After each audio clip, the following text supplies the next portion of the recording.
Hey guys, welcome back. I am still pre-recording these because I'm away on a little mini maternity leave from making videos, but I still wanted to make this video because it's something that a lot of buyers have been struggling with right now, and I know how discouraging it can be, and it is just the struggle of not being able to get your offers accepted. Maybe you've been looking at a bunch of houses, maybe you've even put some offers in on those houses that aren't getting accepted.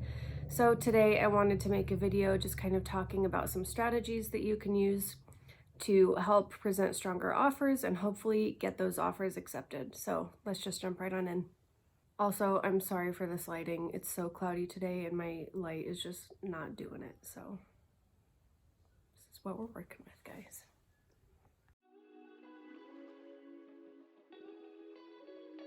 So with how competitive the market is pretty much everywhere right now, but I know especially how it is here in Vegas right now, the number one thing that your agent needs to be doing if you're, for one, putting in offers on houses, but especially if you're not getting them accepted, is they need to be talking to the listing agent. And I know that that's not always quite as easy as it seems. Sometimes listing agents are not the easiest people to get a hold of, or they're just not the most communicative.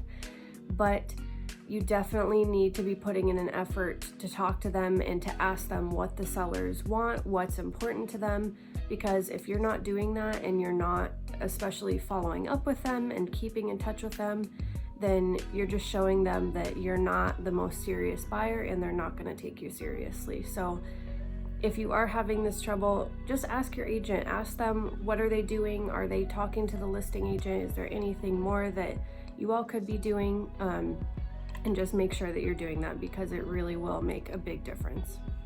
All right, so the first strategy, and this is kind of just how it goes for all offers, but you want to make sure that you have as clean of an offer as possible. And what that means is basically just trying to avoid any contingencies, not having any financial constraints in your offer, things like that. And a contingency could be something like having to sell your house before you can buy this new one. And obviously I know that's just not possible for some buyers. You just need to be in that situation sometimes. And there are other ways to strengthen your offer if you're in that situation, but if you can avoid it, that will definitely make your offer stronger, not having those kinds of things. Okay, on top of that, another strategy is obviously going to be just offering over list price. That's basically what everyone is doing right now.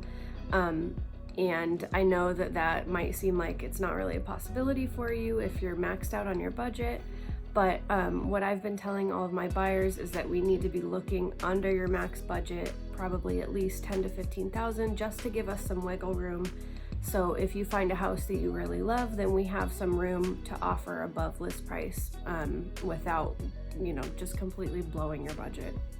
Okay, another thing that you can do is offering to waive contingencies, and that means things like maybe waiving minor repairs. I've seen people waive inspections, which I don't always recommend doing. That just makes me nervous, but if we feel like we're in a good situation and we're very, very confident in a house, that is something that we can do.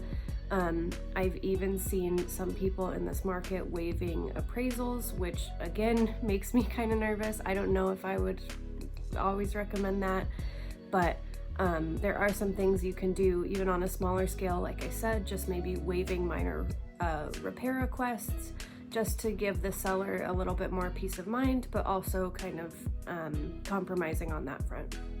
Okay, another thing that you could do would be writing in an appraisal gap into your contract. And basically what that means is that you're agreeing to pay up to a certain amount, the difference between the appraised price of a house and your offer price. So let's say you have an accepted offer. You offered $305,000 on this house, and then the house appraises for $300,000. That means that the bank is only gonna lend $300,000, but you've agreed to pay $305,000 with that $5,000 appraisal gap. So that $5,000 has to come out of your pocket to cover the gap. Obviously, for some sellers, this might not be completely feasible. But again, that's where looking at houses under your budget really comes in handy, because it's going to leave you some wiggle room to maybe come up with some of that extra money if you need to. Another similar tactic would be writing in an escalation clause into your contract. And that basically is like a max bid. It's saying that if another contract comes in higher than yours, then you'll increase your bid for the house up to a certain amount. So you would just specify what kind of escalation clause in terms of a dollar amount that you would be comfortable with, and then you would go from there. All right, another thing that you could do would just be offering to put down a larger earnest money deposit. Earnest money is something that you put down when your offer is accepted on a house, and it goes towards your closing costs. It's not an additional fee or anything, and it basically just shows the sellers that you're serious and want to buy the house.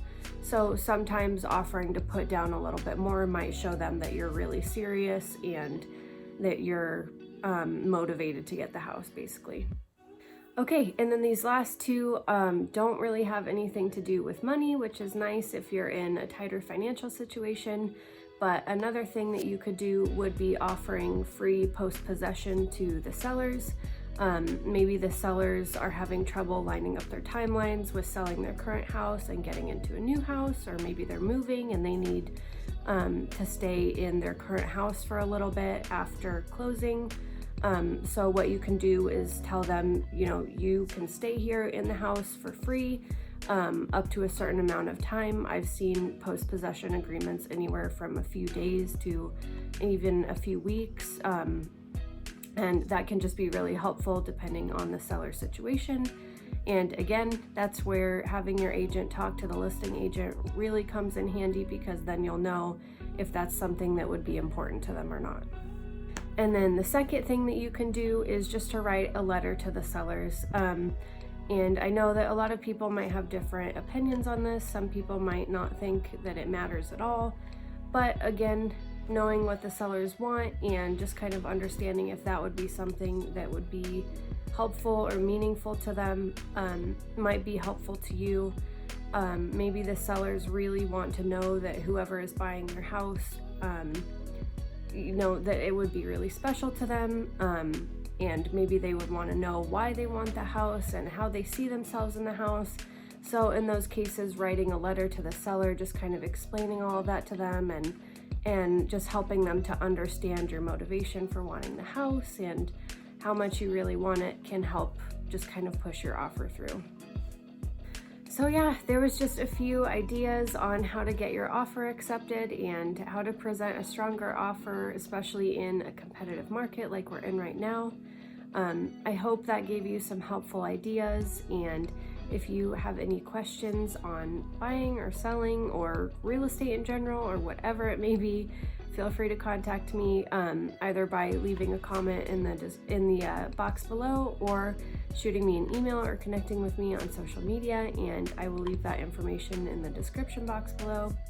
But I really hope this was helpful for you guys, and I will see you guys next time. Bye.